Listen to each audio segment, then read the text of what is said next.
welcome to this week's video. Now, over the last few weeks I've been playing WWE 2K26 and it's another cracking entry. I've got it on the PlayStation 5 and I've been really enjoying it. Graphics are great, gameplay is great. There's a very questionable implementation of a season pass, which I don't like, and I think that's gone down really poorly with a lot of fans. However, I'm not here to review WWE 2K26, but what it got me thinking about was wrestling games of old. I've been playing wrestling games now since I was probably less than 10 years old. Can't quite remember exactly how old, but I've played them all the way back as far as the NES. And it made me think about some of the games and the generations of games we've had over the years. I was reflecting on the N64 and what might be considered by many, including myself, to be the glory years of wrestling games, the golden era, the THQ games, whether that was WCW versus the World, WCW versus NWO, you've got the WrestleMania games, and then No Mercy probably as the pinnacle. I also really enjoyed the SmackDown games on the PlayStation. Played a lot of those back on the PS2, and I've also dipped my toe in more recently to the GameCube games and some of those on the Xbox, which weren't quite as good. Then I thought even further back than that, and I remembered playing Royal Rumble on the Super Nintendo and on the Mega Drive with my brother. We would play it for hours. And then one more nostalgic memory hit me. WrestleFest. Released in 1991 by Technos Japan, WWF WrestleFest is widely regarded as one of the greatest wrestling arcade games ever made.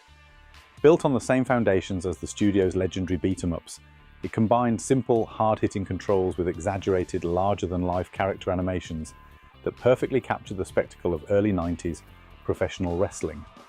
Featuring iconic superstars like Hulk Hogan, Randy Savage, The Ultimate Warrior, and the Legion of Doom, the game leaned heavily into the WWF's golden era, making it an instant hit in arcades around the world. What really set WrestleFest apart was its variety of match types and its accessible pick-up-and-play design. Players could dive into tag team bouts, single matches, or the standout Royal Rumble mode, where multiple wrestlers entered the ring in succession in a chaotic fight for survival. The gameplay struck a perfect balance between button-mashing fun and tactical timing, with signature moves and grapples that felt impactful and satisfying. Decades later, it still holds a special place in gaming history, not just as a wrestling title, but as a defining example of how to translate the energy of live entertainment into a fast-paced, unforgettable arcade experience. I have such incredible memories of this particular game.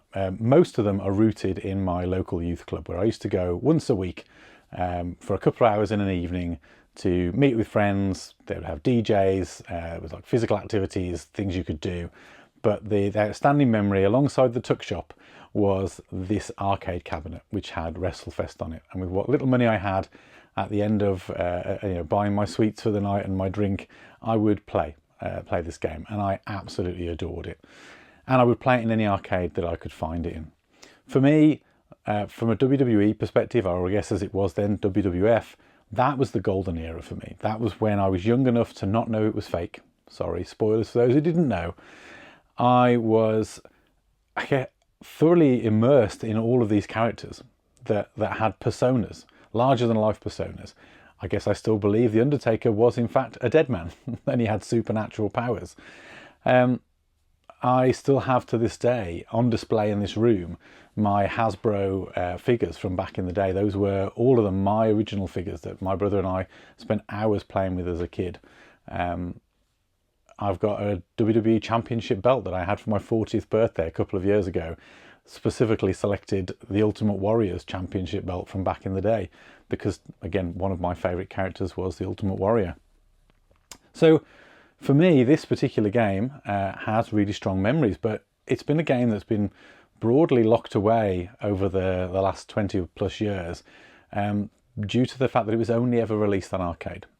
And the only way to really enjoy it was to find original arcade machines, which are few and far between, or to emulate it, which of course you could do, but for me there was no really authentic way to enjoy that experience. I'm not a massive fan of emulating, especially meme. I had it on a Raspberry Pi for a little while and that was fine, but I got really excited when a couple of months ago, maybe slightly more, I read about the upcoming release of an arcade cabinet Step back into the golden era of arcades with the WWE WrestleFest Countercade machine, a compact plug-and-play cabinet that brings one of the most iconic wrestling games of the early 90s straight to your desktop. Built as a nostalgic tribute to the original arcade experience, this miniature unit captures the look, feel and energy of classic coin-op machines, letting you relive the over-the-top action of WrestleFest without ever leaving home. By, I think they're called Home Arcade or Arcade Classics, I'm not quite sure who the company's behind it. It's not Arcade 1-Up, who I've got a couple of units from already. I have the Marvel vs. Capcom 2 and the Teenage Mutant Ninja Turtles cabinets, and I love them, they're brilliant. And I'd always wanted a WrestleFest one. And then this announcement came out that they were releasing the WrestleFest cabinets. Now, unfortunately, they're just a little bit too big for me. Space-wise, another full-size cabinet in this room is just not feasible. But I did see the tabletop arcade cabinets, and for the experience I wanted to have with these games, that was enough. So, here it is. Here is my, let's just turn it around. Here is my tabletop WrestleFest arcade cabinet, which we're going to be building and trying out in this video. So the next thing you're going to see is a montage of me unpacking this bad boy, building it, and I've got the perfect place for it to go. And I'll show you exactly where it's going to live, and then we'll try it out and I'll talk a bit more about it. So enjoy this build montage.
So it's been a few days now since you saw me build the cabinet and play my first few rounds on WrestleFest. And I thought I'd give you my impressions, having lived with it for a few days, had a little play with it. Probably also tell you a few hard truths about the device, which if you're thinking about buying one of these, you should absolutely know. But I'm also going to show you something in a minute, which is the real reason why there was a lag between me recording that footage that you just saw and me filming this final piece now. So hang on for a little bit of true retro goodness in a minute. So first of all, what do I think of it? The build quality isn't radically different to an arcade 1-up machine. If you've experienced these before, it's solid, does the job, the artwork looks good, the controls feel perfectly fine. I'm no arcade connoisseur, so I'm not going to sit there and critique the joystick or the feel of the buttons. For what they need to do, they work well. Where I've put it, height-wise, perfect for standing up and gaming. If anything, it's actually slightly nicer height than the arcade 1-up machines, which are honestly, for a tall guy like me, a little on the short side. So having it on top of the half billy works really, really well. So I really like it there, and it sits nicely next to my championship belt and some other wrestling bits and pieces. So what don't I like about it? Well, first of all, there's 4 games on it in total. WrestleFest is the only real one, if I'm honest, worth playing. Maybe the Superstars wrestling game, which I think is an older WWF game, might be worth a go if you like that kind of thing. But the dodgeball game and the other pro wrestling game are just, they're rubbish, to be honest. And I'll have shown you some footage while I'm talking about all of those games. But let's be honest, you don't buy the WrestleFest arcade cabinet for the games they throw in. It's the same with a lot of these arcade 1-up units. You're buying it for the mainline franchise that it's all themed around. And that's where the only real sticking point is with this for me. Now, I knew this before I went into it. It's also one of the reasons why I didn't bother with the £700 full-size cabinet. And that is that the WrestleFest game that we've got on these cabinets is not true to the arcade original. And the reason for that is licensing. So in the original game, there were 12 wrestlers. And in the WrestleFest arcade cabinet, there are only 9. And that is basically because the company behind it could not get the licenses to Sergeant Slaughter and the Legion of Doom. So those 3 wrestlers are all missing. Now it's not the end of the world. It does mean that it's not a true representation of what we would have enjoyed back in the day. And it would have been nice, of course, if all the characters were there. The reason that it's perhaps slightly more grating than it might otherwise have been is that the Legion of Doom are literally the kind of the end bosses, if you want to call them that, of the tag team tournament that you can play on the cabinet, which now has been subbed out for a more generic tag team at the end. So it's a little disappointing that the full cast aren't there. Understandable, licenses, it is what it is. I do feel like that would have been the icing on the cake though. There is a mod scene, and there are already, I've noticed online, I've been done some research about this, some people teasing a mod which is going to basically put those characters back in. So maybe I'll revisit the cabinet in the future and I'll do that. But again, I knew that going in, so this is not like it's some sort of surprise or disappointment, and it's the reason why I opted for the tabletop cabinet over the full size, apart from the space issue. Now, price-wise, I paid around 70 to 75. I got this on eBay, brand new, never used. I think Costco at the time of releasing this were also selling them for £75. and anywhere else they're somewhere in the region of 100. So the price I quoted as the kind of recommended retail price in the voiceover earlier is not what these are being sold for now. I think they came out, they weren't well received because of the changes to the game, and a lot of people that would have otherwise jumped on them kind of went, maybe not. The cabinets, I think, the full-size ones are still selling for the same retail price, but these tabletops are a little bit more generously priced. If you want to pick one up, you absolutely could. And I think for £75, as an addition to a collector's room with a passion for that era of WWF, it's a no-brainer for me. I'm not disappointed in the slightest. I can put it on, play a quick round with the 9 characters that are there and have just as much fun. I like the Legion of Doom. I'm more bothered about that than I am Sergeant Slaughter. That's personal preference. Would I like them all there? Of course, I can live without them. So overall, I would give this a thumbs up if you're thinking about one of these cabinets. Certainly I haven't been put off. I think the little tabletop ones are great for what they are. And actually, I may well look at other single-player tabletop cabinets in the future if the games are ones that I'm interested in.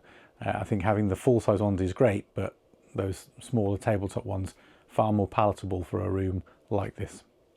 Now I did tease something truly retro because of course the WrestleFest Arcade is modern retro, and I was waiting to film this final closing segment for this to turn up in the post, and I was hoping it was going to make it here in time for the release window of this video, and it has, so I'm super excited to be able to share it. Now I paid almost as much for this as I did the cabinet, and I'm telling you before I show this because you're going to be horrified and you realise why.